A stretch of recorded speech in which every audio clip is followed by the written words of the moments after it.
PUBG ಆಟದ ವಿಚಾರದಲ್ಲಿ ಬಾಲಕನನ್ನು ಹತ್ಯೆ ಮಾಡಿದ ಘಟನೆ ಮಂಗಳೂರು ನಗರದ ಹೊರವಲಯದ ಉಳ್ಳಾಲ ಕೆಸಿ ರೋಡ್ನಲ್ಲಿ ನಡೆದಿದೆ. 17 ವರ್ಷದ ದೀಪಕ್ ಎಂಬಾತ 12 ವರ್ಷದ ಅಕೀಫ್ನನ್ನು ಕೊಲೆ ಮಾಡಿದ್ದಾನೆ.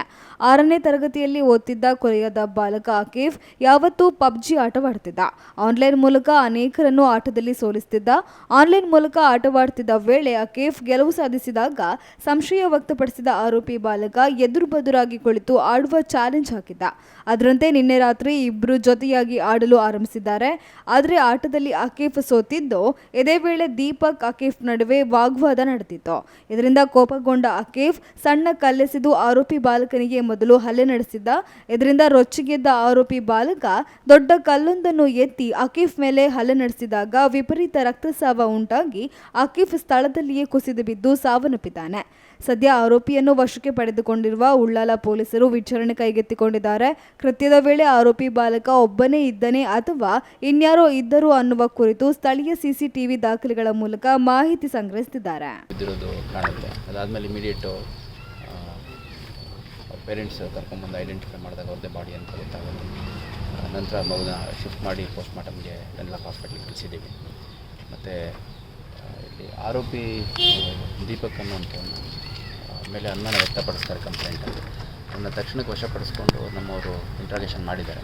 ಇಂಟ್ರಾಗೇಷನ್ ಮಾಡಿದಂಥ ಸಂದರ್ಭದಲ್ಲಿ ರಾತ್ರಿ 9 ಗಂಟೆ ಸಮಯದಲ್ಲಿ ಕಾಂಟ್ಯಾಕ್ಟ್ ಮಾಡ್ಕೊಂಡು ಒಬ್ಬರು ಪಬ್ಜಿ ಆಡಲಿಕ್ಕೆ ಅಂತ ಕೂತ್ಕೋತಾರೆ. ಈ ಪಬ್ಜಿ ಆಟದಲ್ಲಿ ಏನಿದೆ, ಜೊತೆಗೆ ಆಡುವಂಥ ಸಂದರ್ಭದಲ್ಲಿ ಯಾರು ಗೆಲ್ತಾರೆ ಅಂತ ಕರೆಕ್ಟಾಗಿ ಗೊತ್ತಾಗುತ್ತೆ. ಆನ್ಲೈನ್ ಒಬ್ಬರು ಒಂದು ಕಡೆ ಇನ್ನೊಬ್ರು ಒಂದು ಕಡೆ ಕರ್ಕೊಂಡು ಆಡಿದಾಗ ಅದು ಕರೆಕ್ಟಾಗಿ ಯಾರು ಆಡ್ತಿದ್ದಾರೆ ಅನ್ನೋದು ಸ್ಪಷ್ಟವಾಗಿ ಗೊತ್ತಾಗಲ್ಲ. ಸೊ ಹಂಗಾಗಿ ಈ ಹುಡುಗ ಯಾವಾಗಲೂ ಮೃತ ಹೊಂದಿರೋ ಹುಡುಗ ಯಾರಿದ್ದಾನೆ ಅವನು ಯಾವಾಗಲೂ ಗೆಲ್ತಾ ಇದ್ದಂತೆ. ಒಂದು 3 ತಿಂಗಳ ಕೆಳಗಡೆ ಒಂದು ಮೊಬೈಲ್ ಅಂಗಡಿ ಇವರಿಬ್ಬರು ಪರಿಚಯ ಆಗುತ್ತೆ, ದೀಪಕ್ ಮತ್ತು ಆಕಿಫ್. ಯಾವಾಗಲೂ ಈ ಮೃತ ಹುಡುಗ ಗೆಲ್ತಿದ್ದಾಗ ನೀನು ಇಲ್ಲ ಸುಳ್ಳೆ ಆಡ್ತಿದ್ದೀಯಾ, ಬೇರೆ ಯಾರ ಕಡೆಯಿಂದ ಆಡಿಸ್ಬಿಟ್ಟು ನೀನು ಆಡ್ತಾ ಇದೆಯಾ ಅಂತೆಲ್ಲ ಅವನು ಇದು ಮಾಡ್ತಾನೆ. ಹಂಗಾಗಿ ನೆನ್ನೆ ಮುಕ್ತ ಒಬ್ರಿಗೊಬ್ರು ಆಡೋಣ, ಜೊತೆ ಕೂತ್ಕೊಂಡು ಆಡೋಣ, ಅವಾಗ ಗೊತ್ತಾಗುತ್ತೆ ಯಾರು ಗೆಲ್ತಾ ಇದ್ದಾರೆ ಅಂತಂದು ಸ್ಪಷ್ಟವಾಗಿ ಗೊತ್ತಾಗುತ್ತೆ ಅಂತಂದು ಮಾತಾಡಿಕೊಂಡು ಭೇಟಿ ಮಾಡಿ ಆಡೋವಂಥ ಸಂದರ್ಭದಲ್ಲಿ ಮೃತ ಹುಡುಗ ಇರ್ತಾನೆ, ಅವನು ಸೋಲ್ತಾನೆ. ಸೋತಾಗ ನೀನು ಇಷ್ಟು ದಿವಸ ಹಂಗೆ ನೀನು ಮೋಸ ಮಾಡಿ ಗೆದ್ದಿದ್ಯಾ ಹಂಗೆ ಅಂತ ಅವನಿಗೆ ಒಬ್ರಿಗೊಬ್ರು ಕಿರಿಕಿರಿ ಆಗುತ್ತೆ. ಅವಾಗ ಮೃತ ಹುಡುಗ ಏನಿದ್ದಾನೆ ಅವನು ಸ್ವಲ್ಪ ಹಿಂಗೆ ತಳ್ಳದ ಅಂತಂದು ಹೇಳ್ತಾನೆ ಆರೋಗ್ಯ, ಇನ್ನೂ ಫರ್ದರ್ ಎನ್ಕ್ವೈರಿ ಮಾಡಬೇಕು. ನಂತರ ಒಂದು ಚಿಕ್ಕ ಕಲ್ಲು ತೊಗೊಂಡು ಎಸ್ತಾನೆ, ಅದಕ್ಕೆ ನನಗೆ ಸಿಟ್ಟು ಬಂದು ನಾನು ದೊಡ್ಡ ಕಲ್ಲಲ್ಲಿ ಹೊಡೆದೆ ಅಂತ ಹೇಳ್ತಾನೆ. ಅವನಲ್ಲೇ ಬ್ಲಡ್ಡೆಲ್ಲ ಬರಲಿಕ್ಕೆ ಸ್ಟಾರ್ಟ್ ಆಯಿತು, ಕೊಲ್ಯಾಪ್ಸ್ ಆದ. ಆಮೇಲೆ ಮತ್ತೆ ನನಗೆ ಏನು ಮಾಡಬೇಕು ಗೊತ್ತಾಗಲಿಲ್ಲ, ಹೇಳ್ಕೊಂಡೋಗ್ಬಿಟ್ಟು ಆ ಕಡೆ ಅಲ್ಲಿ ಮಲಗಿಸ್ಬಿಟ್ಟು ಮನೆಗೆ ಬಂದೆ ಅಂತಂದು ಹೇಳ್ತಾನೆ. ಮನೆಯಲ್ಲಿ ಏನು ವಿಷಯ ಹೇಳಿಲ್ಲ ಅಂತಂದು ಇಷ್ಟು ಮಾಹಿತಿ ಇವಾಗ ಸದ್ಯ ನಮಗೆ ಗೊತ್ತಾಗಿದೆ. ಮತ್ತು ಅವರ ಕುಟುಂಬ ವರ್ಗದವರು ಕೂಡ ಅವ್ರ ತಾಯಿ ತಂದೆ ಅವ್ರು ಹೇಳ್ತಾರೆ, ಪಬ್ಜಿ ರಾತ್ರಿ ಒಂದು ಸ್ವಲ್ಪ ಕಾಲ್ತಾ ಇಲ್ಲ, ನಾವೇ ಮೊಬೈಲ್ ಕೊಡ್ತೀವಿ, ಅದರ್ವೈಸ್ ಮೊಬೈಲ್ ಏನೋ ಅವ್ರಿಗೆ ಕೊಡ್ತಿರ್ಲಿಲ್ಲ, ಕೊಟ್ಟಾಗ ಯಾವಾಗಲೂ ಪಬ್ಜಿ ಆಡ್ತಾಯಿಲ್ಲ ಅನ್ನೋದು ಹೇಳ್ತಾರೆ.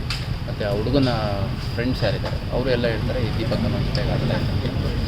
ದೀಪಕ್ ಅಂತೂ ಸದ್ಯಕ್ಕೆ ಇಷ್ಟು ಮಾಹಿತಿ ಹೇಳಿದ್ದಾರೆ. ಮತ್ತು ಈ ಏರಿಯಾದಲ್ಲಿ ಸಾಕಷ್ಟು CCTV ಎಲ್ಲ ಇದ್ದಾರೆ. ಸೊ ಅವರಿಬ್ಬರೇ ಹೋಗಿರೋದು ಅಥವಾ ಇನ್ಯಾರಾದ್ರೂ ಜೊತೆಗಿದ್ರೆ, ಆಮೇಲೆ ಮನೆಗೆ ಬಂದಮೇಲೆ ಅವ್ರ ಕುಟುಂಬದವ್ರಿಗೆ ಹೇಳಿದ್ರೆ ಆಗಿಲ್ಲ, ಹೇಳಿದ್ರು ಅವ್ರೇನೋ ಗೊತ್ತಿರ್ತಾರೆ. ಪ್ರತಿಯೊಂದು ವಿಷಯ ಏನಿದೆ ಅದನ್ನು ನಾವು ತನಿಖೆಯಲ್ಲಿ ಇನ್ವೆಸ್ಟಿಗೇಟ್ ಮಾಡ್ತೀವಿ. ವೆರಿ ಅನ್ಫಾರ್ಚುನೇಟ್, ಯಾಕೆಂದರೆ ಪಬ್ಜಿ ಆಟ ಆಡೋವಂಥದ್ರಲ್ಲಿ ವ್ಯತ್ಯಾಸ ಆದಾಗ ಈ ಥರ ದುರಂತಗಳು ನಡೆದೋಗುವಂಥದ್ದು ತುಂಬ ಬೇಸರದ ಸಂಗತಿ. ಈ ಪೋಷಕರು ಮುಖ್ಯವಾಗಿ, ಆಮೇಲೆ ಮಕ್ಕಳು ಯಾವುದೇ ಕಾರಣಕ್ಕೂ ಇಂಥ ಚಟಗಳಿಗೆ ಬೀಳಬಾರ್ದು. ಒಂಥರ ಅಡಿಕ್ಷನ್ ಇದ್ದಾಗ, ಒಂದು ಕೆಟ್ಟ ಚಟಗಳಿಗೆ ಯಾವ ರೀತಿ ಅಡಿಕ್ಷನ್ ಆಗ್ತಾರೋ ಆ ಥರ ಇದು ಪಬ್ಜಿ ಆಡೋದು, ವೀಡಿಯೋ ಗೇಮ್ಸ್ ಆಡೋದು, ಮೊಬೈಲಲ್ಲಿ ಆಟ ಆಡೋದು ಇವೆಲ್ಲ. ಅದ್ರ ಜೊತೆಗೆ ಪೋಷಕರು ಯಾವುದೇ ಕಾರಣಕ್ಕೂ ಚಿಕ್ಕ ಮಕ್ಕಳಿಗೆ ಇಂಥವನ್ನೆಲ್ಲ ಗಮನಕ್ಕೆ ಬಂದ ತಕ್ಷಣ ಚಿಕ್ಕ ಮಕ್ಕಳನ್ನು ದೂರ ಇಡಬೇಕು. ಈಗ ನೋಡಿ, ಏನು ಅವನ ಆರೋಪಿನ ನಾವು ಅರೆಸ್ಟ್ ಮಾಡ್ಬೋದು, ಅವನಿಗೆ ನ್ಯಾಯಾಲಯದಲ್ಲಿ ಶಿಕ್ಷೆ ಆಗ್ಬೋದು, ಏನೇ ಆಗ್ಬೋದು, ಆದರೆ ಮೃತ ಹೊಂದಿರುವಂಥ ಮಗು ವಾಪಸ್ ಮಾಡಲಿಕ್ಕೆ ಸಾಧ್ಯ ಇಲ್ಲ. ಮತ್ತು ಇದೇನೋ ಭಾಳ ಎನಿಮಿಟಿ ಇತ್ತು, ಯಾವುದೋ ಒಂದು ವಿಷಯದಲ್ಲಿ ದೊಡ್ಡ ದ್ವೇಷ ಇತ್ತು, ಆಸ್ತಿ ವಿವಾದದಲ್ಲೇನೋ ಇತ್ತು, ಯಾವುದೂ ಇಲ್ಲ.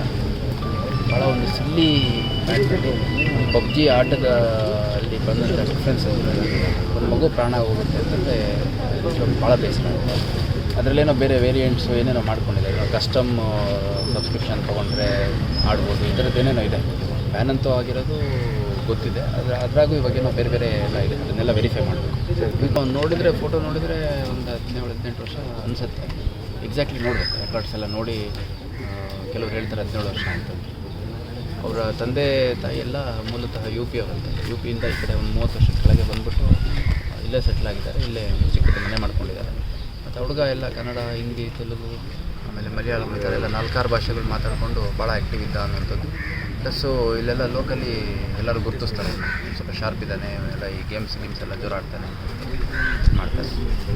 ಏನಾಗಿದೆ, ಯಾವ ರೀತಿ ಇವತ್ತು ಕಾಂಟ್ಯಾಕ್ಟ್ ಆಯಿತು, ಯಾವ ರೀತಿ ನಿನ್ನೆ ಒಬ್ಬರಿಗೊಬ್ಬರು ಕಾಂಟ್ಯಾಕ್ಟ್ ಆಗ್ಬೋದು, ನಂತರ ಇನ್ಸಿಡೆಂಟ್ ಯಾವಾಗ ಆಯಿತು, ಇನ್ಸಿಡೆಂಟ್ ನಂತರ ಯಾರ್ಯಾರಿಗೆ ಮಾಹಿತಿ ಗೊತ್ತಿತ್ತು ಅಥವಾ ಇವನು ಎಲ್ಲೆಲ್ಲಿಗೆ ಹೋಗಿದ್ದ, ಸಂಪೂರ್ಣವಾಗಿ ಒಂದು ಸೈಂಟಿಫಿಕ್ ಇನ್ವೆಸ್ಟಿಗೇಷನನ್ನು ಮಾಡ್ತೀವಿ. ಬಟ್ ಮತ್ತೊಮ್ಮೆ ಎಲ್ಲ ಪೋಷಕರು ಮನವಿ ಮಾಡಬೇಕು, ಈ ಥರ ಯಾವುದೇ ಗೇಮ್ಸ್ಗಳಿಗೆ ಮಕ್ಕಳು ಹೆಚ್ಚು ತೊಡಗಿಸ್ಕೊಂಡಿದ್ದಾರೆ, ಫ್ರೀ ಟೈಮಲ್ಲೆಲ್ಲ ಮೊಬೈಲ್ ಇಟ್ಕೊಂಡು ಆಟ ಆಡ್ತಿರ್ತಾರೆ, ಅಥವಾ ಯಾರೋ ಅನ್ನೋನ್ ಪರ್ಸನ್ಸ್ ಜೊತೆ ಕಾಂಟ್ಯಾಕ್ಟ್ ಮಾಡ್ಕೊಂಡು ಆಡ್ತಿದ್ದಾರೆ, ಈ ಥರದ್ದೆಲ್ಲ ಇದ್ದಾಗ ಸ್ವಲ್ಪ ಗಮನ ಹರಿಸ್ಬೇಕು. ಇಲ್ಲಾಂತಂದರೆ ಈ ಥರ ದುರಂತಗಳಲ್ಲಿ ಅಂತ್ಯ ಆಗ್ಬೋದು. ಇದು ಆಕಿಫು ಹನೀಫ್ ಅವ್ರ ಮಗನಿಗೆ ಆಗಿರೋಂಥದ್ದು ನಾಳೆ ಯಾರಿಗೂ ಆಗ್ಬೋದು, ನಮ್ಮ ಮನೇಲಿ ಆಗ್ಬೋದು, ಯಾರು ಪ್ರತಿಯೊಬ್ಬರ ಮನೇಲಿ ಆಗ್ಬೋದು. ಯಾಕಂದರೆ ಈ ಗೇಮ್ಸ್ ಅಡಿಕ್ಷನ್ ಹಂಗೆ ಇದೆ. ಸಾಕಷ್ಟು ಸಂದರ್ಭಗಳಲ್ಲಿ ನಾವು ನೋಡಿದ್ದೀವಿ. ಹಿಂದೆ ಅದೇನೋ ಒಂದು ಬ್ಲೂ ವೇಲ್ ಅಂತ ಏನೋ ಒಂದು ಚಾಲೆಂಜ್ ಟೈಪ್ ಕತ್ತಿತ್ತು. ಅದರಲ್ಲೂ ನಾನು ಹಿಂದೆ ಗುಲ್ಬರ್ಗದಲ್ಲಿ ಕೆಲಸ ಮಾಡಬೇಕಾದ್ರೆ ಒಂದು ಮಗು ಆತ್ಮಹತ್ಯೆ ಮಾಡ್ಕೊಂಡಿತ್ತು, ಇಲ್ಲಿ ಕೊಲೆ ಆಗಿದೆ. ಈ ಥರದ್ದೆಲ್ಲ ಕ್ರೈಮ್ಸ್ಗೆ ಅತಿ ಎಷ್ಟು ಚಿಕ್ಕ ಚಿಕ್ಕ ಮಕ್ಕಳು ಬಲಿಯಾಗ್ತಾ ಇದ್ದಾರೆ ಅನ್ನೋದು ಭಾಳ ಬೇಸರದ ಸಂಗತಿ. ಪೋಷಕರು ಇನ್ನಾದರೂ ಸ್ವಲ್ಪ ಎಚ್ಚರಿಕೆ ವಹಿಸ್ಬಿಟ್ಟು ಮಕ್ಕಳ ಮೇಲೆ ಗಮನ ಹರಿಸಬೇಕು.